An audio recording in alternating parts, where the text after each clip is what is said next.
Olá, gente. Mais uma vez é um prazer estar com vocês, falando um pouquinho sobre temas relacionados à nossa disciplina, geografia, mas ao mesmo tempo batendo um papo, trocando informações, ideias, e talvez vocês até se perguntem ao olhar, o post dessa aula digital, o que que o Chaves está fazendo aí?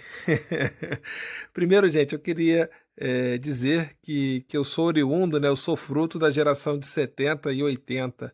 Hoje eu estou com 40 anos e um dos nossos passatempos nessa época, onde não haviam tantos canais de TV fechada, canais digitais na internet, então nós tínhamos poucas opções.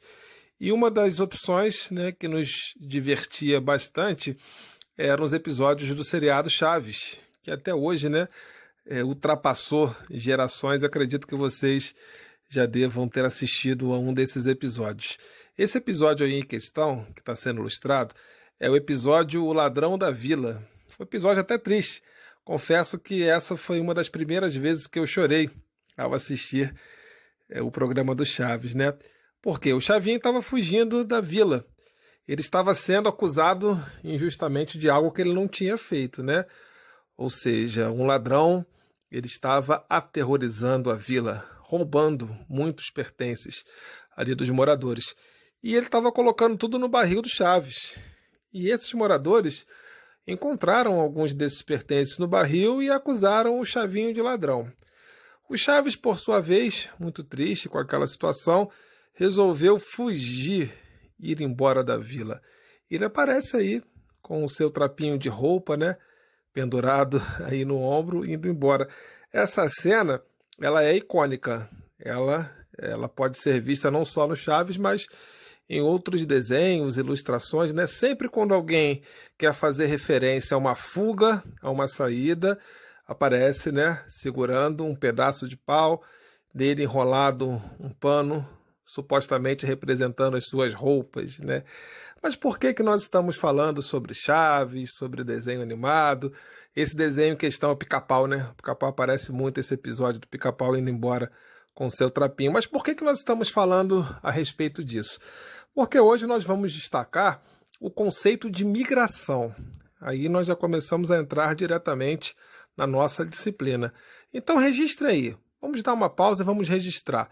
Migração caracteriza-se como migração o deslocamento populacional de pessoas dentro ou fora de uma mesma região, cidade ou país. Quando eu falo deslocamento, eu não estou me referindo a uma simples mudança de endereço. Às vezes você mora no bairro e resolve se mudar para um outro bairro, por uma questão de deslocamento para a escola, para o trabalho, ou então até mudando de domicílio para uma casa maior. Agora, quando nós falamos em um deslocamento, vai além de uma simples saída. Eu estou falando numa mudança não só de endereço físico, mas também de contexto, quase sempre socioeconômico. Quando você sai de uma região e vai para outra, possivelmente valores, clima, aspectos econômicos, políticos são diferentes do local de saída em relação ao local de chegada. Aí já entra o contexto de migração.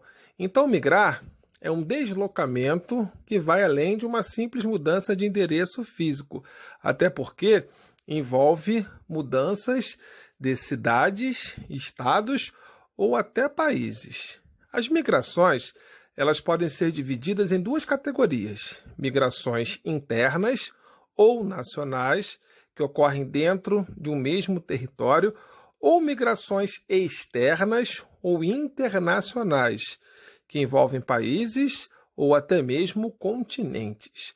Mas antes nós vamos falar de alguns aspectos relacionados ao ato de migrar. Ou seja, quando alguém sai de uma região, estado, país para outro, ele não sai simplesmente porque ele teve um desejo repentino, ele quer respirar outros ares. Não, geralmente envolvem razões. Essas razões, elas podem ser razões econômicas, busca por um melhor emprego, busca por melhores condições de vida. Pode ser razões sociais, talvez uma perseguição religiosa, uma perseguição étnica, que envolve uma questão racial, ou pode ser também por uma questão física, às vezes uma catástrofe, às vezes um problema ambiental. A pessoa ela acaba tendo que sair daquela região. De modo que, independente das causas específicas, essas migrações elas podem ser subdivididas nesse quesito em migrações espontâneas, quando a pessoa ela decide por conta própria, né, sair ali da sua região, no caso por uma questão econômica, né, envolvendo busca de melhores condições de vida, ou por questões compulsórias. A pessoa é obrigada. Exemplo, ela vive numa região onde um vulcão entrou em erupção. Se ela não sair daquela região, ela corre risco de vida. Então, a migração compulsória. E quando nós falamos em migrações, nós vamos fazer uma viagem pela história, porque desde os tempos bíblicos, as migrações elas são muito comuns em todo o mundo. Com certeza aqui, vocês já ouviram falar, alguns até já leram, o segundo livro da Bíblia, né? Que é o livro de Êxodo. Êxodo, ele conta a história da saída dos israelitas que viviam na condição de escravos no Egito para Canaã, a terra prometida. Guiados ali, né, por Moisés, eles tinham esse objetivo de chegar à terra prometida. Eles estavam migrando, eles estavam saindo de um país e indo para outro. Um pouquinho mais à frente, ainda dentro dessa cronologia bíblica, nós podemos falar do caso de Jesus. Seus pais terrestres, né, José e Maria, eles viviam na região da Palestina. E eles receberam uma ordem. Eles tinham que sair da cidade onde eles viviam na Palestina, Nazaré, para Belém. Porque Belém era justamente a terra de origem dos pais de Jesus. E o imperador romano, na época, César Augusto, ele deu uma ordem.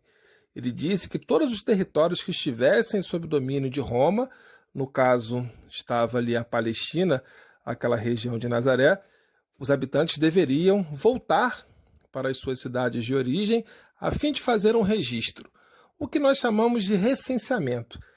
Só que Maria estava na iminência de dar à luz a Jesus. E foi o que aconteceu, né? Quando chegou naquela cidade, embora fosse a sua cidade de origem, ela não tinha, né, uma moradia. Tanto é que as condições em que Jesus nasceu foram muito bem retratadas, né? Condições bucólicas, rurais, né? Nasceu numa área de campo, né? Porque ela estava ali numa situação totalmente adversa, contrária ao que ela estava esperando, contrária ao que uma mãe espera para o nascimento de um filho, né? Mas podemos atravessar a história e podemos falar também da vinda da família real para o Brasil em 1808, quando Portugal estava sob a ameaça de ser invadida por Napoleão Bonaparte.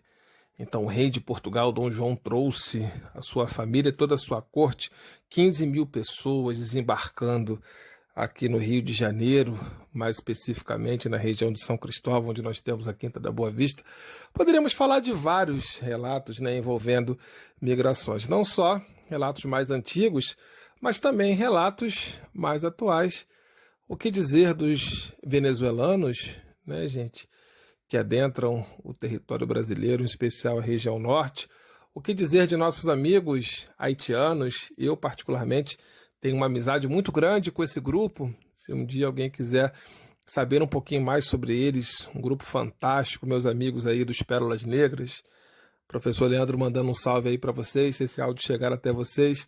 São amigos de fé, de coração, e que representam a pluralidade do mundo global em que nós vivemos. Hoje nós vivemos em um mundo sem fronteiras. Não tem muitas dificuldades, né? Embora cada país determine as suas leis específicas para a migração, podemos dizer que hoje não é tão difícil você sair de um país e ir para outro, que não seja seu país de origem, né, gente? mas depois nós vamos falar de forma mais específica sobre tipos de migrações internas, externas, mas eu queria só fazer uma ressalva aqui. Na verdade, eu queria endossar um conceito que às vezes pode gerar um pouquinho de confusão entre aqueles que estudam sobre processos imigratórios, que é aquele conceito diferencial entre emigrar e imigrar. Na verdade, as pessoas elas ficam um pouco confusas. Só que, na verdade, gente, quando nós falamos em emigrante ou imigrante, nós estamos falando de um mesmo personagem que só muda o seu papel de acordo com o seu referencial em questão. Poxa, professor, poxa, tio, o senhor usou palavras complicadas? Não.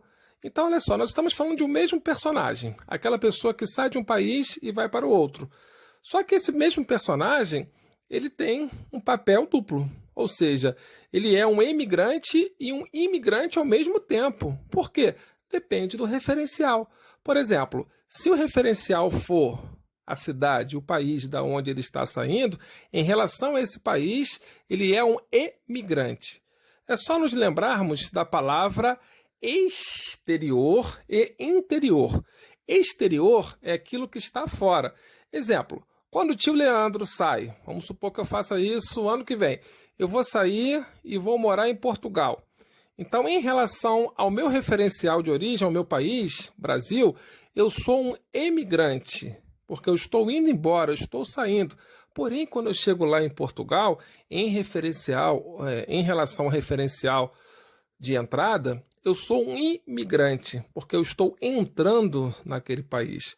Basta nos lembrarmos da palavra interior. Exterior fora, interior dentro. Então, o tio Leandro, ao mesmo tempo, ele é um emigrante em relação ao Brasil e um imigrante em relação a Portugal. Mas eu não pretendo fazer isso não, tá bom, gente? Vocês vão ter que me aturar, tá bom? Vou estar com vocês aí por muito tempo, tá? Um grande abraço e que vocês tenham uma semana de alegria e de felicidade. Tchau!